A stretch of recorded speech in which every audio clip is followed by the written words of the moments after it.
So, it is my pleasure to introduce to you Ernie Bell and his sister Winnie Payne. They're residents of Newport, Oregon.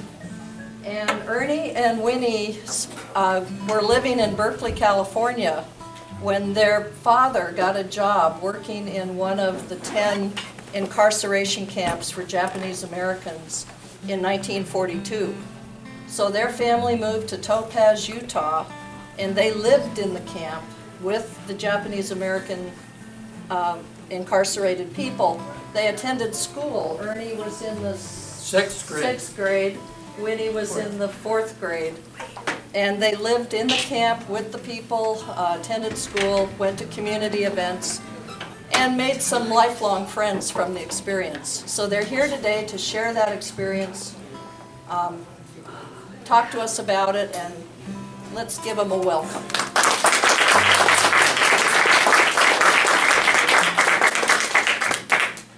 Well, our game plan for today is that I'll start out and use the outline that you may have found on your tables, the listing of events. I think there are about 16 different events relating to the incarceration of Japanese Americans.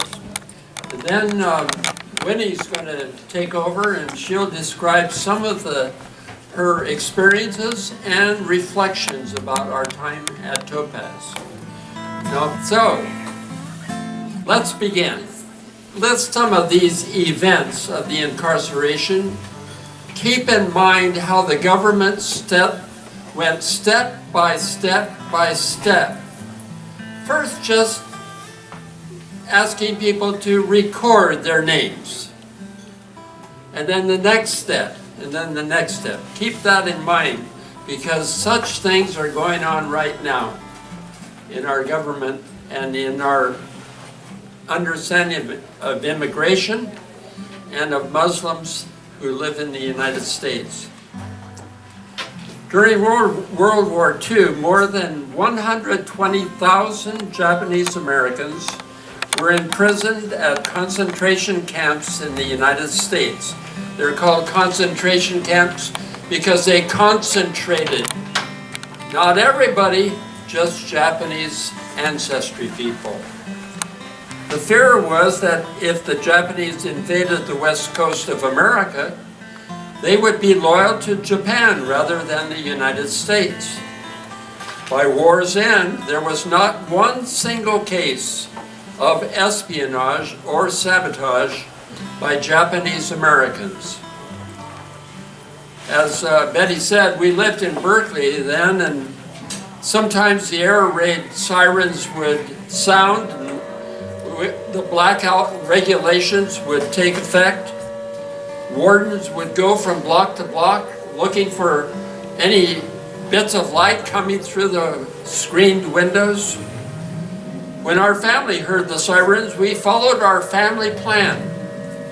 We turned off the natural gas line. We doused all the lights, moved to the basement where all the windows were blacked out, and we had a spot in the corner where we could listen to the radio and wait for an imminent attack. We never knew if the sirens signaled a practice drill or if it was for real. Finally, the all clear signal would sound and we were free to resume our normal activity. Paragraph 2, on December 7th, 1941, just hours after the bombing of Pearl Harbor, the FBI rounded up 1,291 Japanese community and religious leaders, arresting them without evidence and freezing their assets. The fate of Japanese Americans in California, Oregon, and Washington was in a state of great agitation and fear. They were often accused of being security risks, and wild rumors circulated about Japanese Americans being engaged in espionage. The FBI had immediately arrested Japanese Americans who had had some connection with Japan. Some 800 fishermen who lived on Terminal Island in the Los Angeles harbor were arrested within a week, and their boats were confiscated. Many of the wives and families were left without a breadwinner, and they had no idea where their husbands had been taken.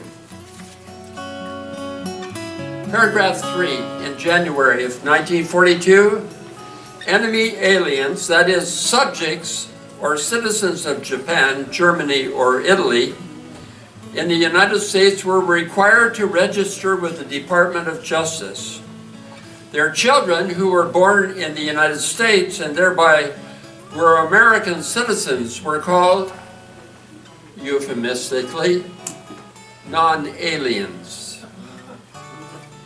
Executive Order 9066 was signed by President Roosevelt on February 19, 1942.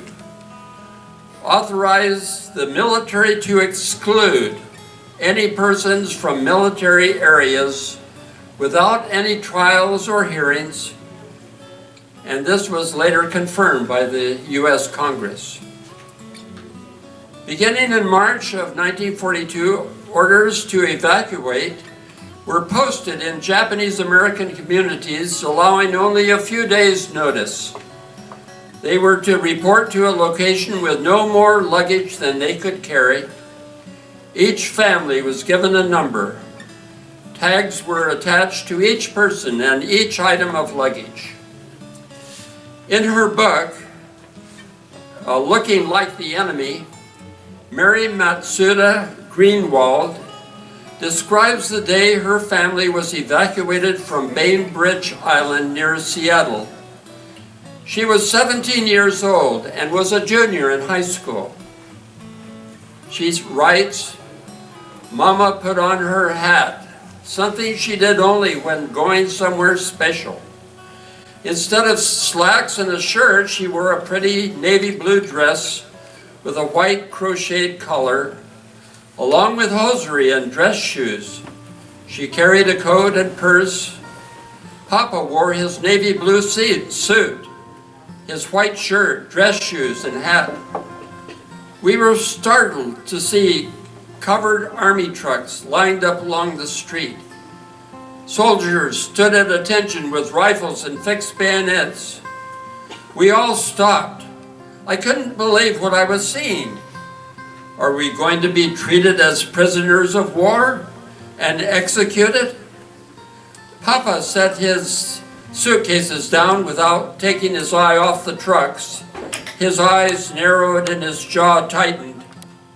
"Army truck," he mentioned. His shoulders slumped. Under his breath, I heard him whisper, "I wonder what this means." This was the first time I ever saw my father broken. Seeing him defeated terrified me.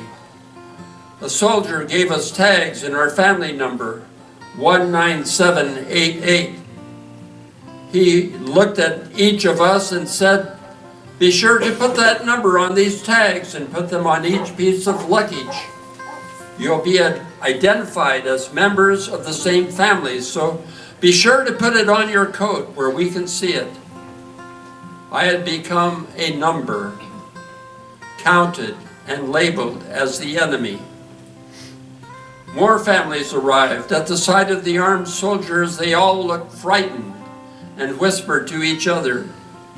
The children fell silent, huddling close to their parents. The adults were tight-lipped, their eyes darting from soldiers to the guns to the line of army trucks nearby. I stood close to Mama and found comfort in our shared silence. We had no idea where we were going that fateful day as we waited. I did not know what the bigger picture was, and I didn't know if the government did either. All I knew was that all of us of Japanese descent would be affected.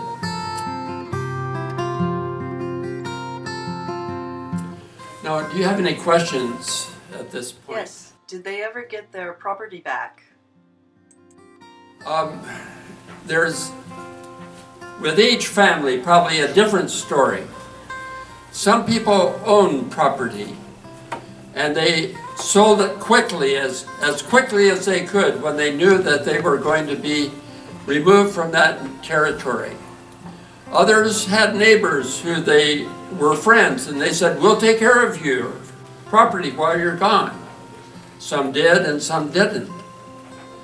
Other people decided never to go back to their California, Oregon, Washington homesteads or property. They settled elsewhere in the United States. So there's a whole variety of answers to that question. Others? How did the government know to round up the Japanese so quickly after Pearl Harbor? All of 1940 and 41 were times of tension, because in Europe, Germany and Italy had had great success in overcoming countries, and the United States was very concerned that if war should break out, they wanted to be prepared. How they knew anything about Japanese threat, I do not know, except Japan had entered Manchuria and conquered that country, and perhaps they said the threat is also on the Pacific. But at any rate, they had lists of Japanese-sounding names. They had knowledge of those who were doing work in the United States with embassies and other agencies, and so maybe that was the source of their information. But they were prepared at Pearl Harbor to make those arrests. Yes? Ernie, was it just the states of Washington, Oregon, and California where the Japanese were interred? Anything east of that, not so? Yes, that's true. If there were places along the coast of Oregon, Washington, and California where people were excluded by military decree, what about people who lived outside of those areas? Well, they continued to live there. They were not evacuated or interned. Yes? Do you know of people or groups of Japanese Americans who resisted? And if they resisted, what happened to them? One was a test case for the Supreme Court. His name was Minoru Yasui, was one who tested the curfew. A curfew was imposed upon Japanese Americans from 8 o'clock at night until 6 in the morning. Minoru Yasui was a law student at University of Oregon, graduated, and then went to Portland to set up a law practice. And he said, I'm going to test that curfew. I'm a citizen of the United States. I was born in Hood River, Oregon. And so he went out on the streets waiting to be arrested. But nobody paid any attention to him, so he went into the police department and said, I demand to be arrested. And the officer said, go back home. But his case went all the way to the Supreme Court, and he lost that case because the Supreme Court said during war, some of our civil rights have to be set aside because of that war involvement. And so his case lost, and yes. So that means that just they were afraid of some kind of espionage might happen just on the West Coast. So just the West Coast Asians were incarcerated? And yes, and the persons in the other part of the United States were not affected at all.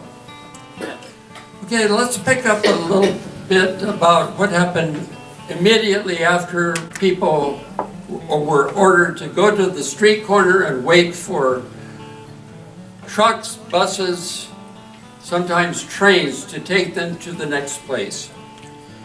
There were 16 temporary, they were called assembly centers, hastily prepared for housing in fairgrounds, racetracks, and exhibition buildings.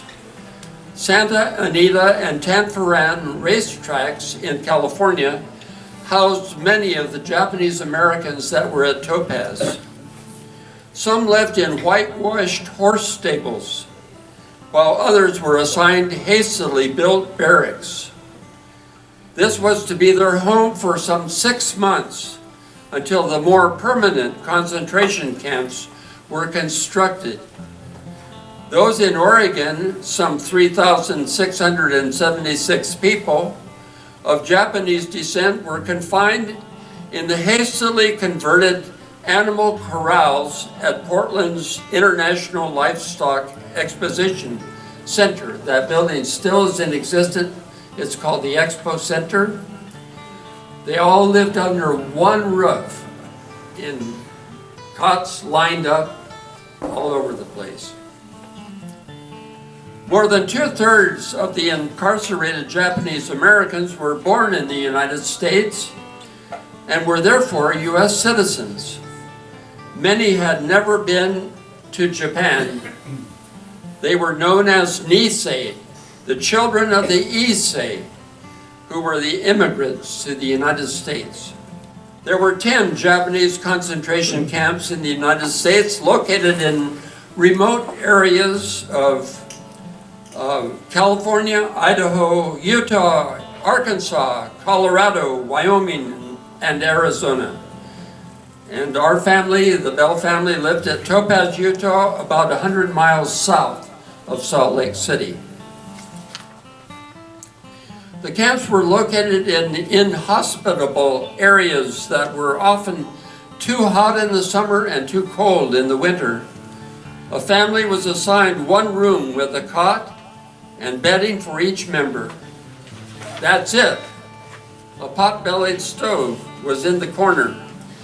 Each block of 12 barracks housed about 200 persons, had a dining hall, men's and women's latrines and shower rooms, and a central laundry room. And here I'd like to show Ernie's PowerPoint. 31 square miles in central Utah. And the square with the X in it was Topaz. That's where everybody lived. The surrounding area was farmland and desert. And some of the farmland was acquired by eminent domain by the U.S. government to provide crops that could be providing food for the people in the project, in the center. In fact, our father was an agriculturalist, and so he was to manage the farm. We'll hear more about his experiences with that when Winnie describes some of the farm quality. The second PowerPoint is a picture of the 1 mile square. City of Topaz was basically 32 blocks of residences and several blocks, some for schools, some for recreation, some for fire breaks. And in the northern part was the hospital. Do you see that's right under the main gate? And then there is the administration, and then to the left of that was housing for the administration. That meant the non-Japanese persons like my dad who had jobs working in administration. And then the hospital, and then in the corner was the military police barracks. And they were outside the wire fence that surrounded the rest of the city. And do you see on the corners and in the midway points are the sentry towers? And those were manned by military police who were armed and could warn people not to get too close to the fence. We had one situation where an elderly man was shot and killed because he didn't seem to be aware that he was getting too close to the fence, and he may not have heard the warnings of the sentry. The question is, was the person that was murdered at Topaz or shot and killed by the sentry, was the family ever compensated? The answer is no. And I think he was a single person, so whether he had an intact family, I don't know. The sentry that shot him was put on court-martial, but acquitted of any wrong action. But that was one of the crises at Topaz, because the persons thought, is the penalty for getting too close to the fence death? This is the last of a PowerPoint. This shows a typical block with 12 barracks, and in the lower center part, the dining hall and the kitchen where the food was prepared. And in that H-shaped building was the latrines for the men and for the women, the shower rooms, and the laundry rooms. There's a pile of coal that people could go to and get a supply of coal for their pot-bellied stoves in their so-called apartments. There were 6 apartments in one barrack. The smallest one was 20 feet by 16. The largest one was 24 feet by 20 feet. And the middle one was 20 feet squared. Did they have to purchase that stuff, or? For the answer is no. They had food supplied 3 times a day at the dining hall, and then they could live in these apartments. That's where they had only a cot and blankets, and so they had to create furniture. They had scrap lumber from the camp that could be fashioned into tables and chairs and other things to make it more like home, but that was entirely up to the people living there. Some people got jobs at the center. They were cooks, worked on the farm, did a variety of different office work and so forth. They were teachers in the schools, and they were given a very small pay per month. And they could use that pay to buy stuff at the co-op or to order things from Montgomery Ward and Sears Roebuck. The question is, was it voluntary that they worked? And the answer is yes. They weren't required to work, but they could if they wanted to earn a little bit of money. And so most of them, especially the younger people, the older people, the Issei, the original immigrants, they were getting up in years, and some couldn't work or didn't want to work. And so they found ways to spend their time other than going to a job. Yes, Rhonda? Was that like $1 a day? Did I read $1 a day or something for that?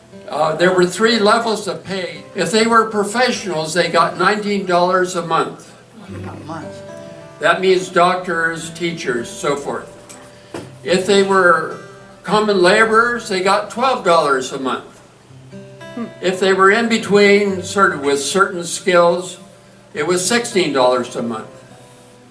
The reason they set that $19 as the maximum, that was what a buck private in the Army received. And they didn't want any Japanese Americans making more than a buck private. That's where I got the buck. Number 10. Gradually, the camp residents were allowed to get clearance to leave the camp. First, college students were accepted in Eastern and Midwestern universities. Not every university, not every college, but some that thought, let's give these college students a chance to continue their education. Men could sign up to help harvest crops in nearby farms. I noticed one of the panels said the sugar beet people, farmers in Eastern Oregon, were very concerned that they have a labor force to harvest their beets. The entire families later then could move to Chicago, New York, and resettle and fashion a new life in a brand new community. As long as they could pass their clearance, they were deemed safe, and they would be given moral support and some physical help in getting settled in their new place. 11. Finally, the war drew to a close. The U.S. Supreme Court decided that individuals who were considered loyal citizens could not be prevented from living anywhere they chose, including the homes where they had before the war. Number 12, Japanese Americans had served in the Army, being enlisted or being drafted. When war was declared, many were discharged immediately, sent home.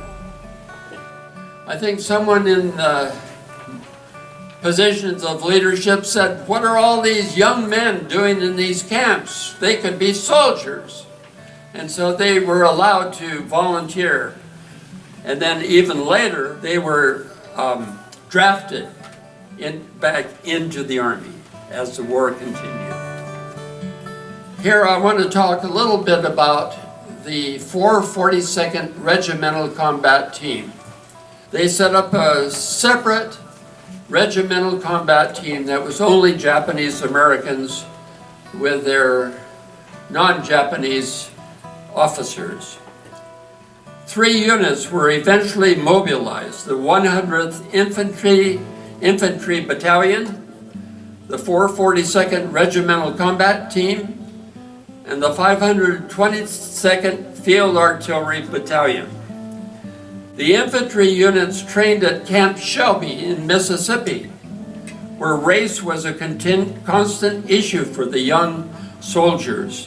Officers told the men they were to be considered white, to use white drinking fountains and white bathrooms, and to sit in the front of the bus. The units adopted the slogan, "Go for broke," which crapshooters, I understand, cry when they want to bet everything they have and shoot the works. On August 21st of 1943, the 1st unit joined a convoy heading for North Africa and the fighting in Europe.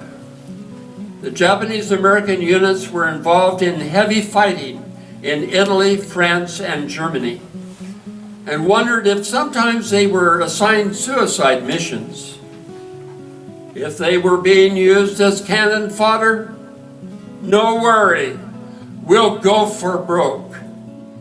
In time, the 442nd became, for its size and length of service, the most decorated unit in U.S. military history. The question was, how were the residents of Topaz treated by the military police who guarded the main gate? And there were signs of discrimination and harassment, like a truckload of workers going out to the agricultural fields. You have to dismount each person and look at their pass individually and then load back up before you could go out to the field. There were others that were treated fairly, so it's a mixed bag. Other questions? Yes. The question is something about what were some of the legal rationales for the internment. And I don't have a definitive answer, but it's sort of interesting because some of the Army personnel that were in charge of this decision-making had a very negative view about Japanese Americans. One was quoted as saying, if they have just 1/16 Japanese blood, they're a Jap, and they should go to the camps. There were children who were orphans, maybe 2 years old. They must go to the camps. And they had an orphanage in one of the camps where they took care of some 60 children who were orphans or foster children. So the attitudes of the military decision makers affected how these decisions were made. But justification, it was all had to do with the war effort and military necessities. Yes. The question is, how about the Germans and the Italian Americans? Were they treated differently because they were white rather than being able to look different than the Japanese Americans? As far as German American citizens and Italian American citizens, as far as I know, none of them went to internment camps. Okay, this person is relating a story about a German American who was born in the United States and served in the Army as a translator. That's right, but they weren't interned, he suffered discrimination and fear of what might happen with him. Okay, this person is saying this person that serves in the military did experience discrimination and was fearful of his future. In 1943, all camp residents aged 17 years or older were required to submit a questionnaire. 2 questions originally meant for prospective soldiers asked first if they would bear arms and serve anywhere they were ordered. Another question asked them to disavow loyalty to the Japanese emperor. This question seemed like a trick question. How could they disavow loyalty to the emperor when they never vowed such loyalty? If these 2 questions were answered no or left blank, the no persons were considered disloyal and were moved from their camps to the Tule Lake camp in Northern California, which had been renamed a segregation center under strict confinement by the United States Army. The last Japanese internment camp was closed in early 1946. When a camp closed, everyone was expected to leave. Older residents had lived there 3 years and some did not want to leave or had no place to go. In 1980, Congress appointed a commission to study the internment. Their conclusions: incarceration of Japanese Americans during World War II was a grave injustice. The Civil Liberties Act of 1988 was signed by President Reagan 30 years ago last week, August 10th. It mandated a formal government apology for the internment and a payment to all living incarcerees of $20,000 each. It was 43 years after the war ended, and only 2/3 of the incarcerated were still alive to receive their payment. President Reagan said, "Yet we must recognize that the internment of Japanese Americans was just that, a mistake." 3 years later, on September 27th, 1992, President Herbert Walker Bush signed the bill that provided for the payment of reparations. No monetary payments can ever fully compensate loyal Japanese Americans for one of the darkest incidents in American constitutional history. We must do everything possible to ensure that such a grave wrong is never repeated. Well, thank you. The person is asking, what about our personal relationships with schoolmates and so forth? And that's a perfect introduction to Winnie. That's what she does.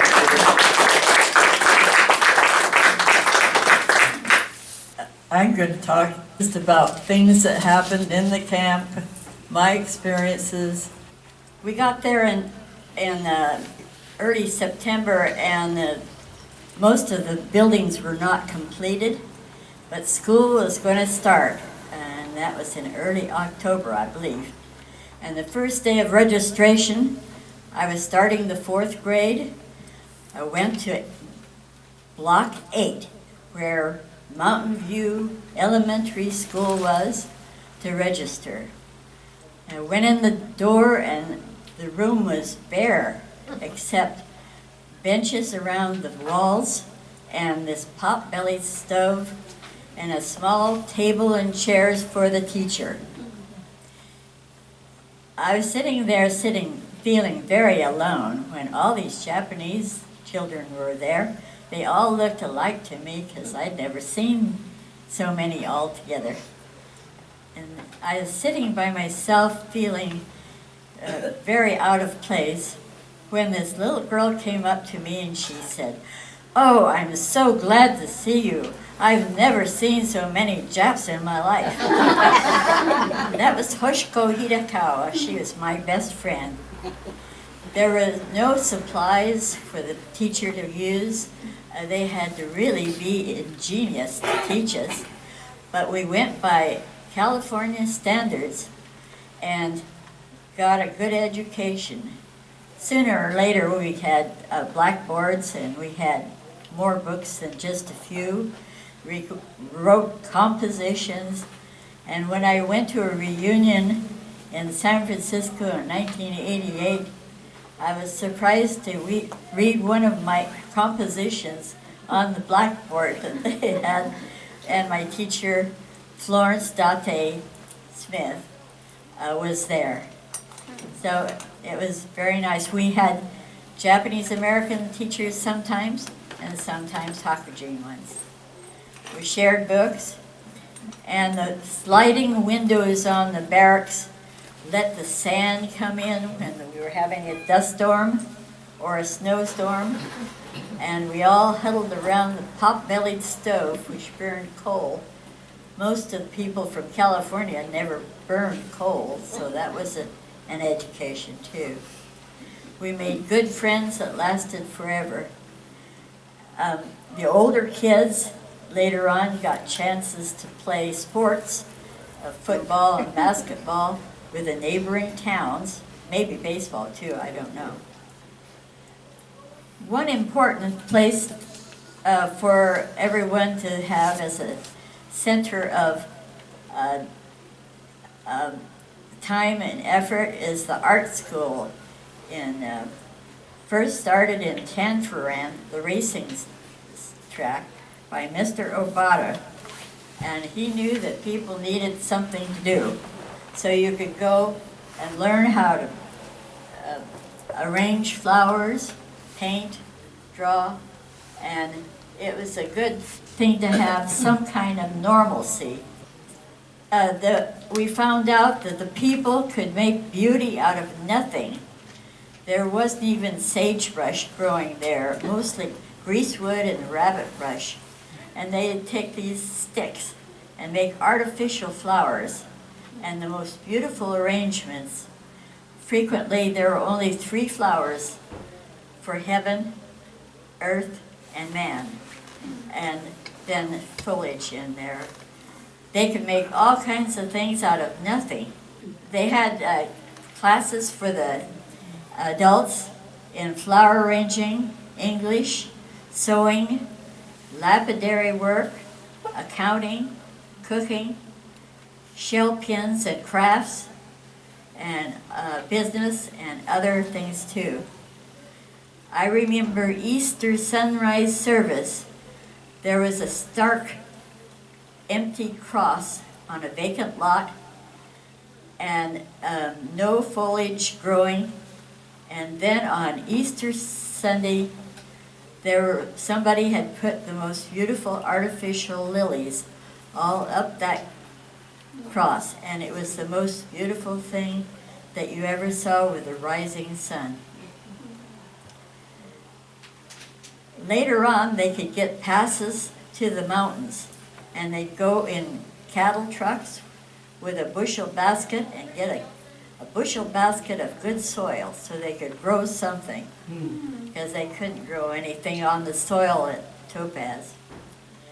There are things like the newspaper, and we went to the Protestant church there, and the first time we went, Mom asked one of the ladies, "Is it all right if we come and her name was Amy Kajawara, and she said, "Mrs. Bell, the church is for everyone." There was a big agriculture program that our dad was involved in. The soil was very poor, so the first thing to do would be enlist the ag college up by Salt Lake to help him with a soil survey to find out which soil was the most profitable.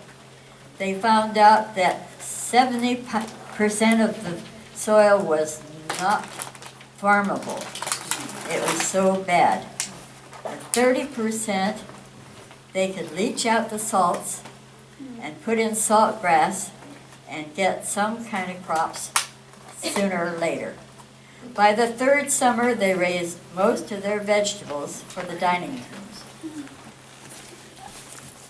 My dad was really helped a great deal by meeting Mr. Matsuoka, who came with an interpreter to his office early in his job and said, "Reverend Nishimura says you're Christian.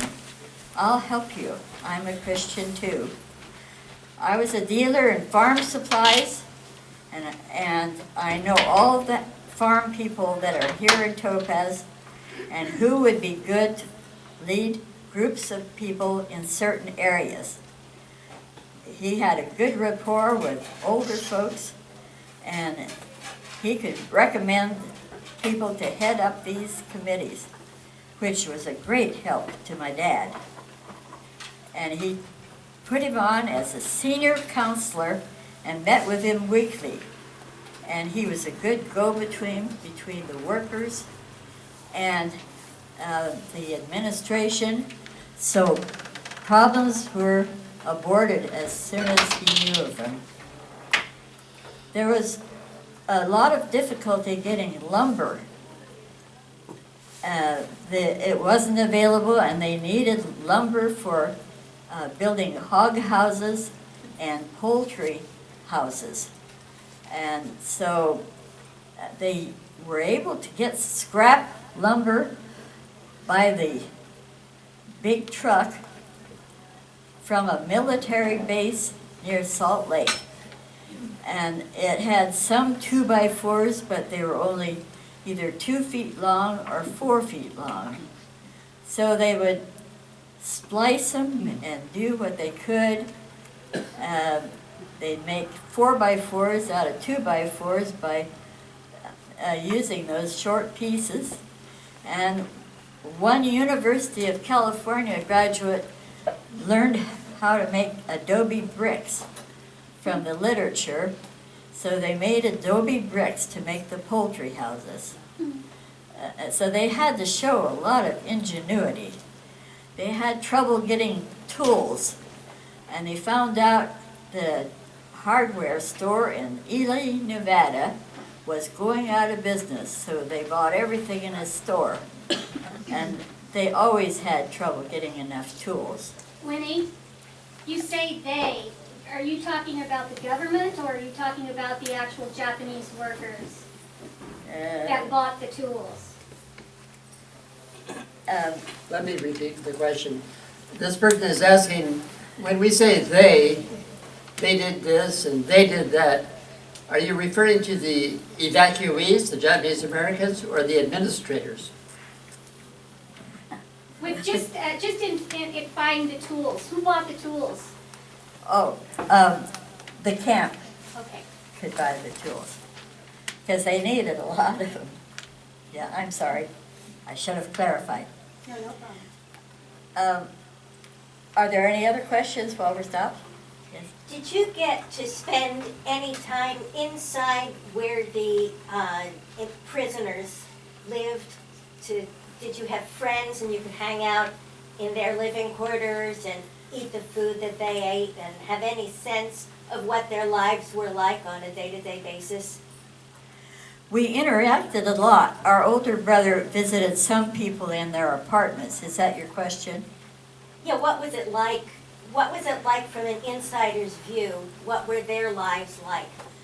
on a nitty-gritty, you know, That- how was the food? How sanitary? That's a good question, but I'm not sure we know because they're very much private people that keep to themselves more. So you were not allowed into the living quarters? Yeah, we had the wrong color hair in the skin. And nobody talked to you about that, that Oh. your friends? I don't know that we really asked that question. We were kids. You know, kids do dumb things. Yeah, no, I get it. And any feedback about the quality or quantity of the food? They had enough food, but the Issei were all used to having Oriental food available, which wasn't available there until one of the ag workers showed initiative and started a bean sprout growing part, and also they made tofu, which helped the seniors a lot. I was reading last night, one of the advantages of this talk was I got out some stuff from storage. And I found this story, and this guy said, he was a Nisei, young adult, probably in his early 20s, said, fish, fish, fish. I want hamburgers.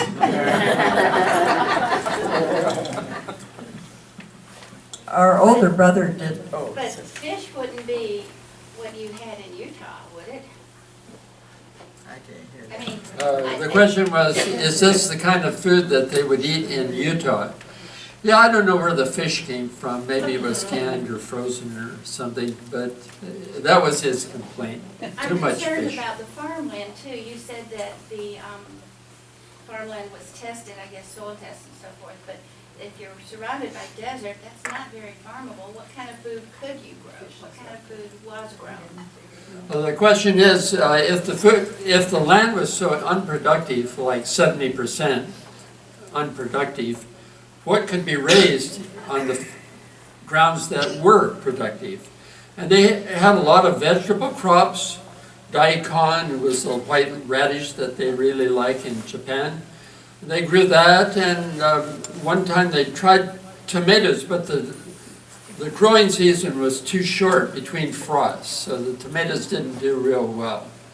But they tried to have as many of the vegetable crops as they could.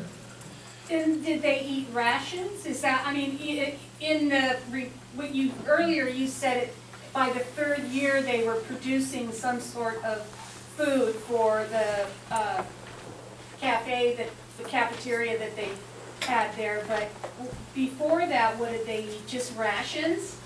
The question was, what kind of food did they use at the early stage of the camp? Correct. Before the crops were in and ready to go to replenish the food supply.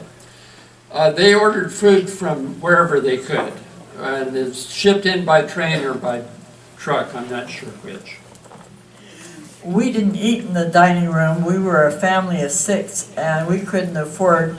Hakujins had to pay for their meals, and so they got an old wood range, and Mom, it had 3 legs, and Mom cooked on that, and they got a picnic table from somewhere, and we'd carry our dishes over to the laundry room and do dishes afterwards in a bucket, I remember. And so we didn't know what they ate in the dining rooms too much. I think our older brother ate in a dining room once with a friend, and then he was told he wasn't supposed to. Yes? Oh, I'm sorry. So then the food that the people in the camp were eating was prepared in the central kitchen then by Japanese cooks or by American cooks? Yes. Let me see. Yeah, the question was the food prepared in a central kitchen? No. Each block had their own dining hall and their own set of cooks that were employed by the project to do the cooking. Sometimes they were skilled in cooking Japanese food. And sometimes they were skilled in cooking American food. And so the quality varied in every block, had a different kind of food service. And so some of the youth, probably high school and junior high age, would go to the best dining hall that served the kind of food they liked.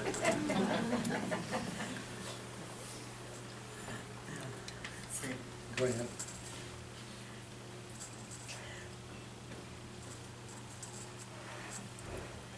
I lost my place. Were you encouraged to play with Japanese children? The question was, were we encouraged to play with Japanese persons? Yes, that was an okay thing. When I was in junior high, eventually I knew every student in our class. There were about 30 kids, boys and girls in our class, and we were like human beings. But I was aware that I was of white privilege. The word Hakujin means white person. And it seemed like I was never quite treated as all the others were. There was sort of a reserve there. And later on, I think of this privilege of being white. I certainly felt that. And my dad was one of the administration that no doubt had some kind of effect on my peers. But all of our friends were Japanese Americans. There were a few white kids, we knew them, but our closest friends were the Japanese Americans that were in our class.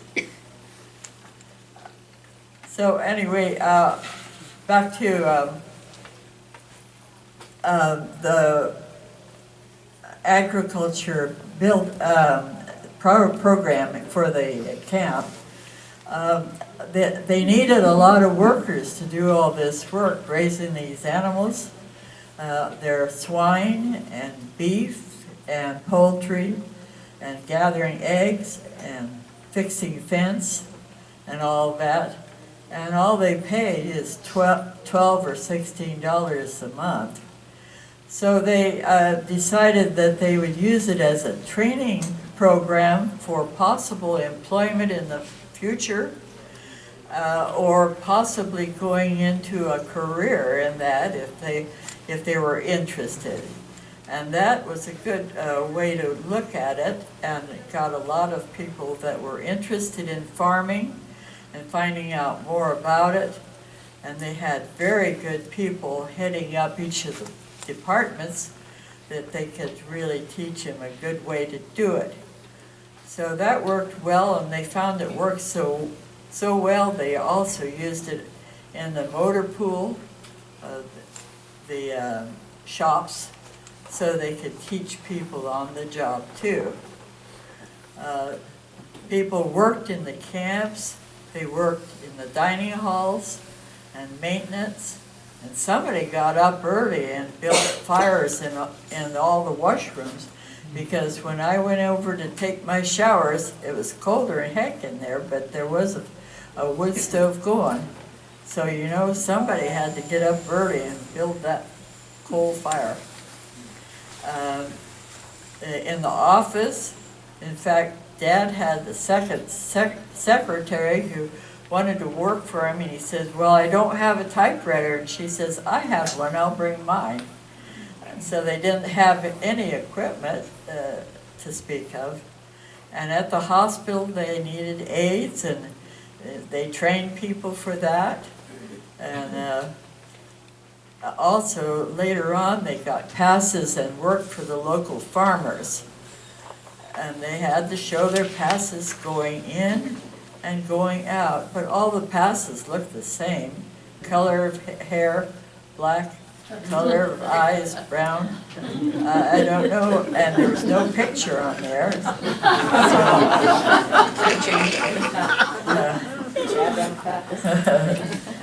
The people were very stoic. They never complained to us at all. They seemed to make the best of things. And Dad noticed in his report afterwards that they always had an optimistic spirit, and they looked forward with enthusiasm to help and work together for the camp. That's amazing because they lost everything. They lost property, a lot of them. They lost family keepsakes because they were from Japan, and that was suspect.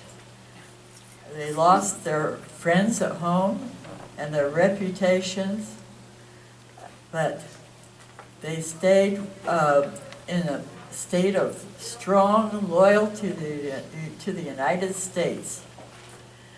And many joined in fighting for America, and Ernie already said about the 442nd and 100th Battalion.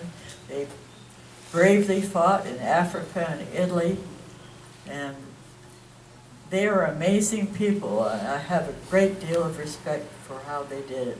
I'm afraid I would have been bitter. Do you have any other questions? Oh. Yes, when you were just speaking about the people not being, the internees, the prisoners, not being bitter about what all they lost, did they know at the time they lost that they were going to come back and their farms would have been sold off, their orchard would have been sold off?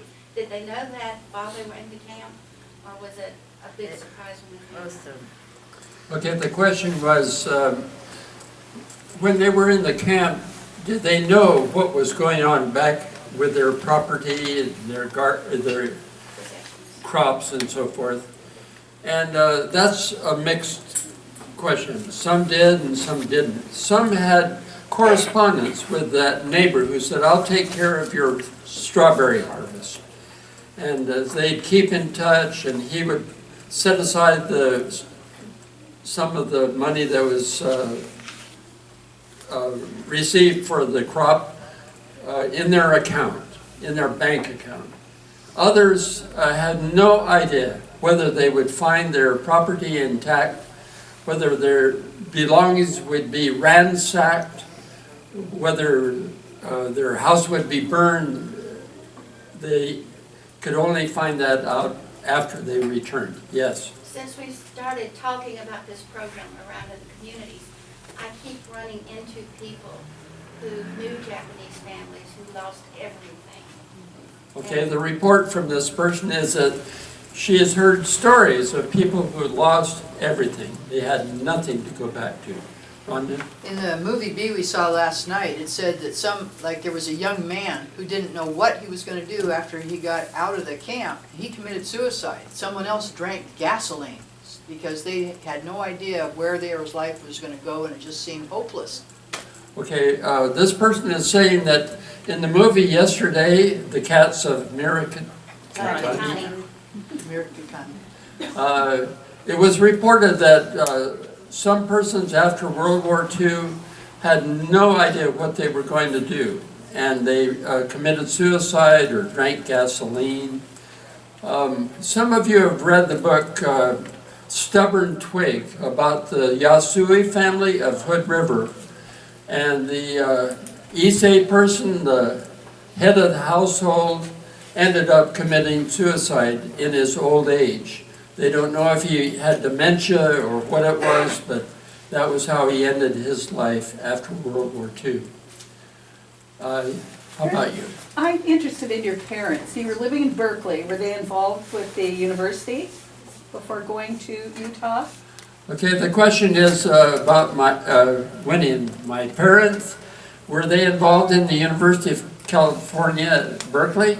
And the answer is no. My dad worked for a federal agency called the Bureau of Agriculture Economics. And their job was to collect statistics about crops, find the economy of various crops in California. And that was declared not part of the war effort when World War II began. And that office was closed, and that's why my dad was looking for a new job. My mom was pretty much a homemaker in Berkeley, And it was only when we went to Topaz that she started branching out and working for the USO. They had an active USO to give support to the families whose children were whose young men were servicemen.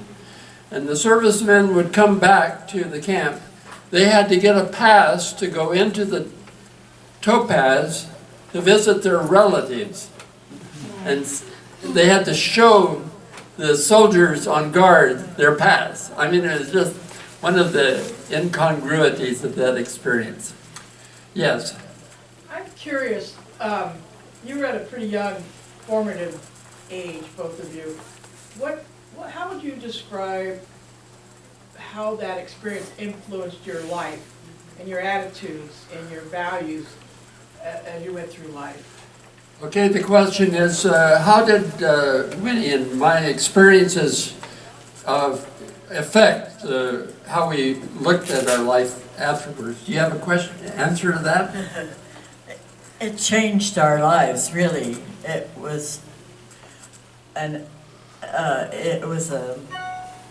such an experience that you couldn't put into words, and that it influenced the rest of our lives and how we behaved with others.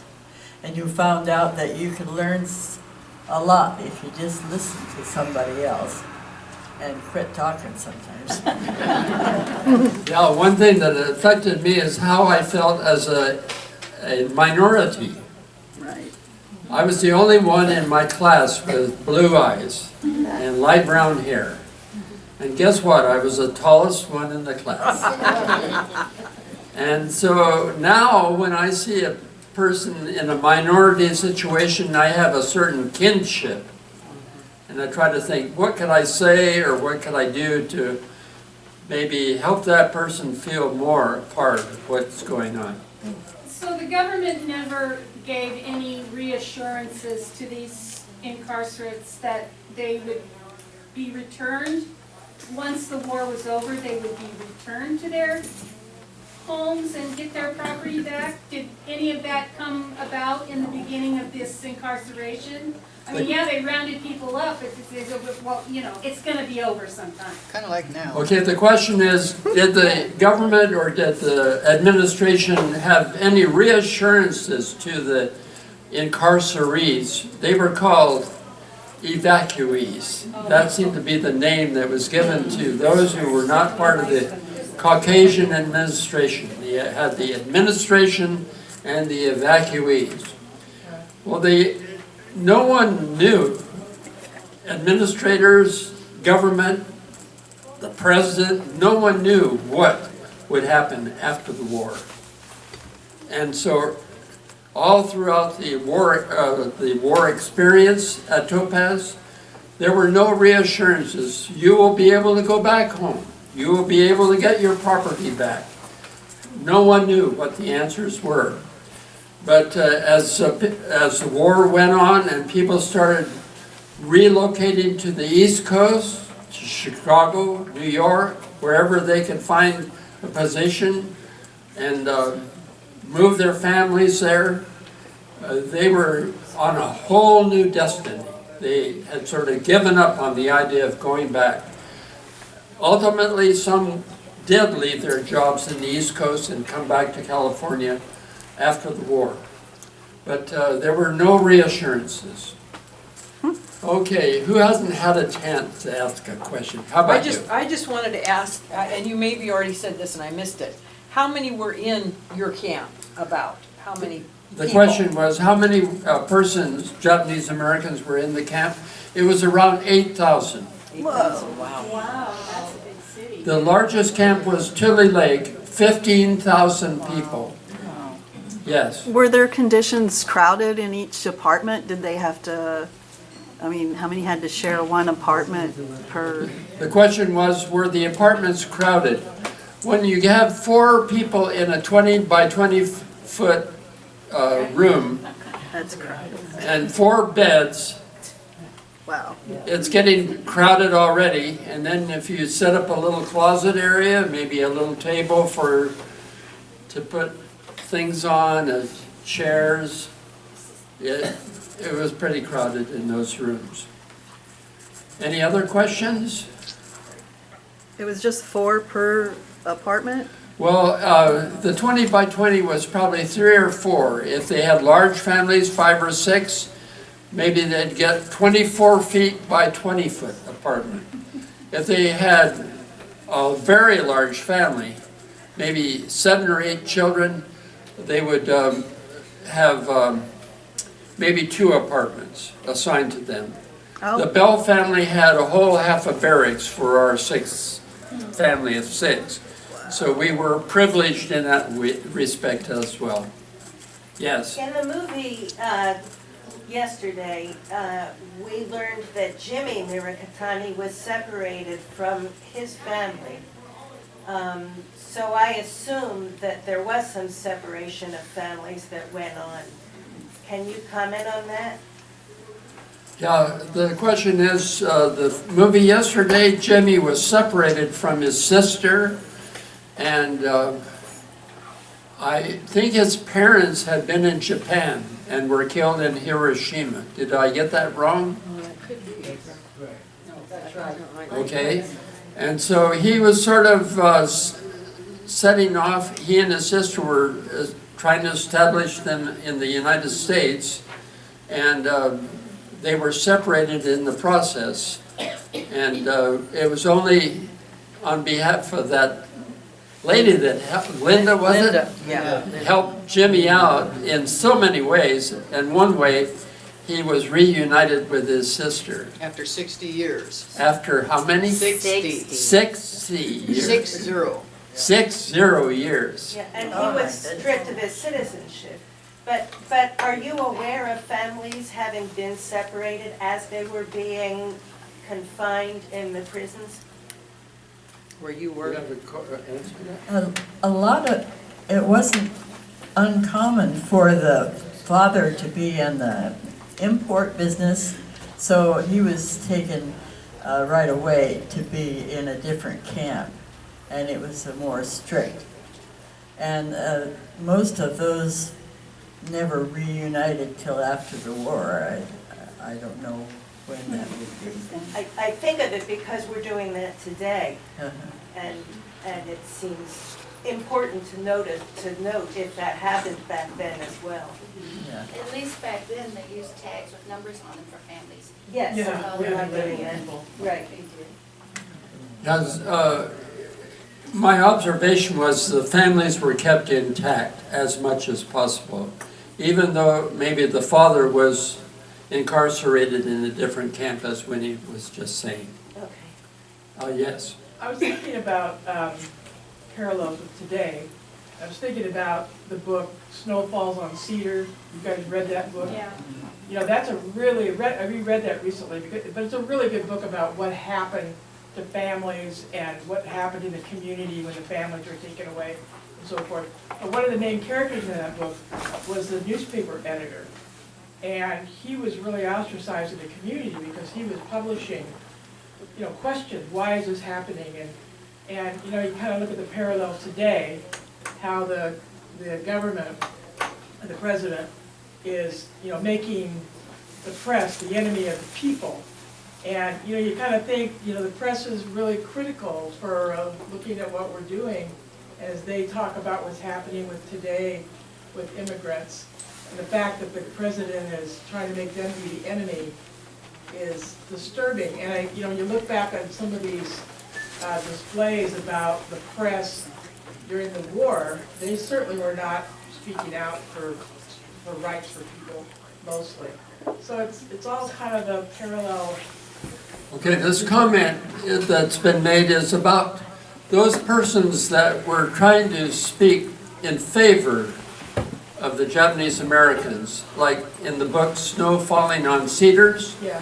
The editor of the local paper was trying to bolster the status of the Japanese Americans, and I think our displays speak to that, how that small minority of people who are trying to give support to the Japanese Americans and speak out in favor of their loyalty and their honesty and integrity were sometimes victims of persecution themselves.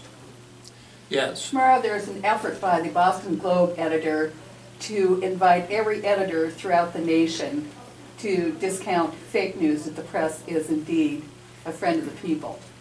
So this person is saying that tomorrow, there's to be a Thursday, meeting.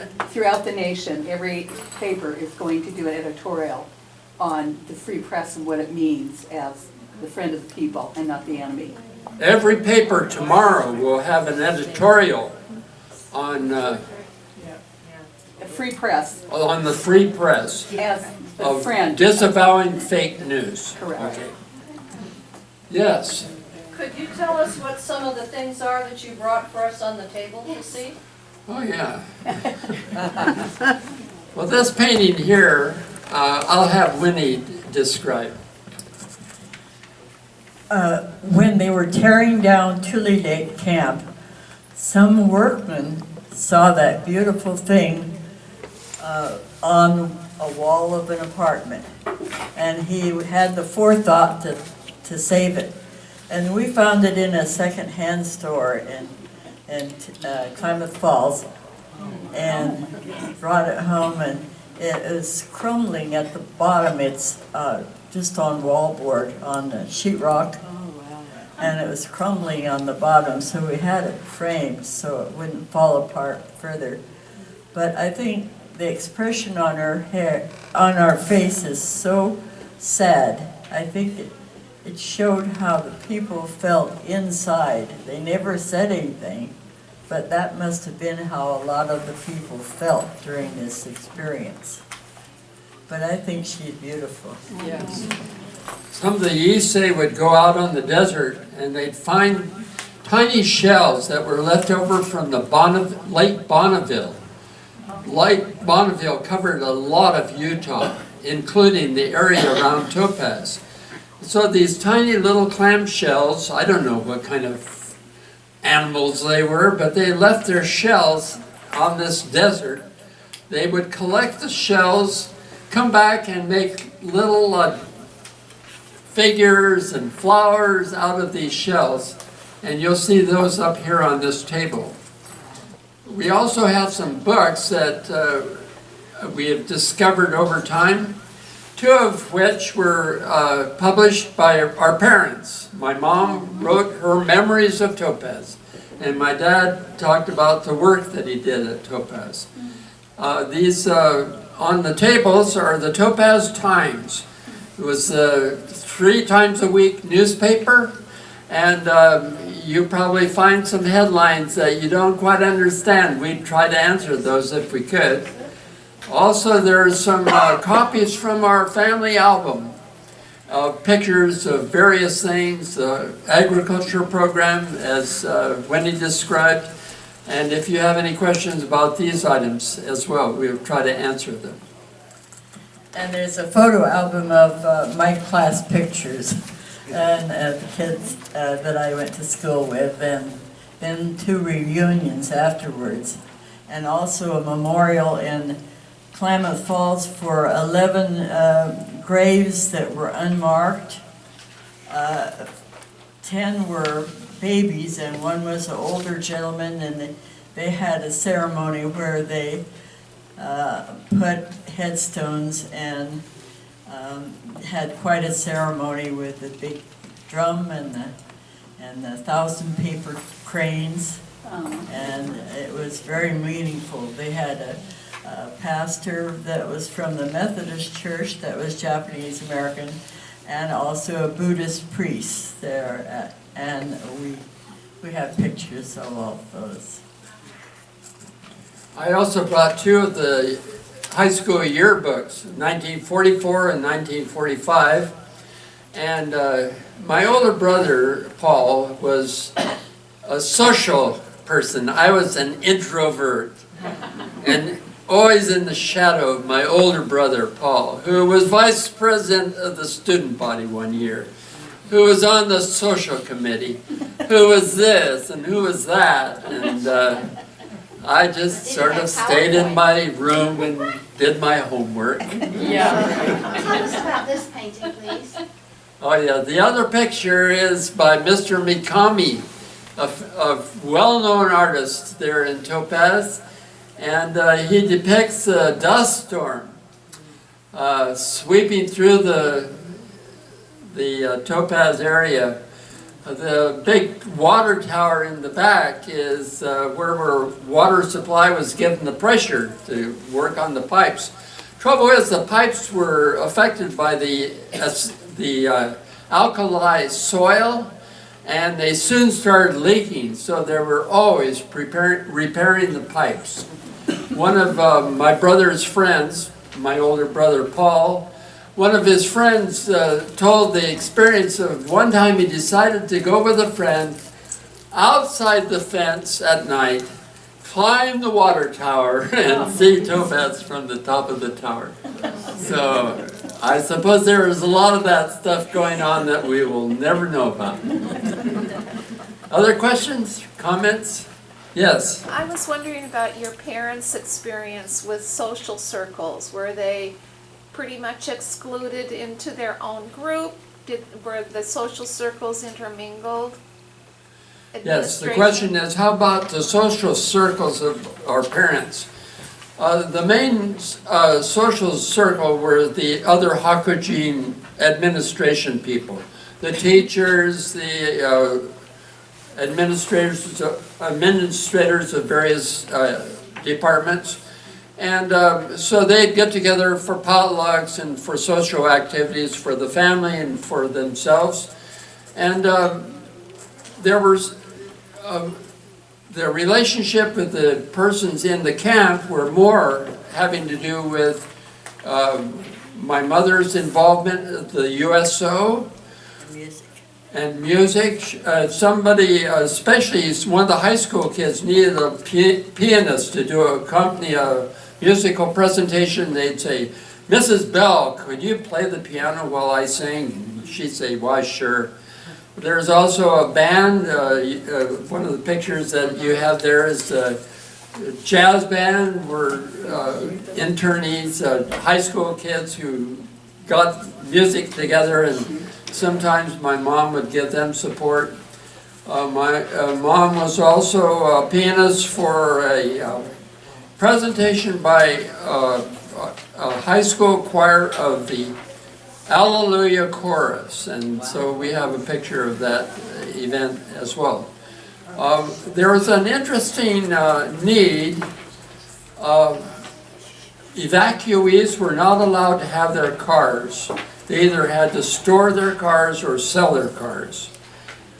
And so when they came to camp, they had no transportation.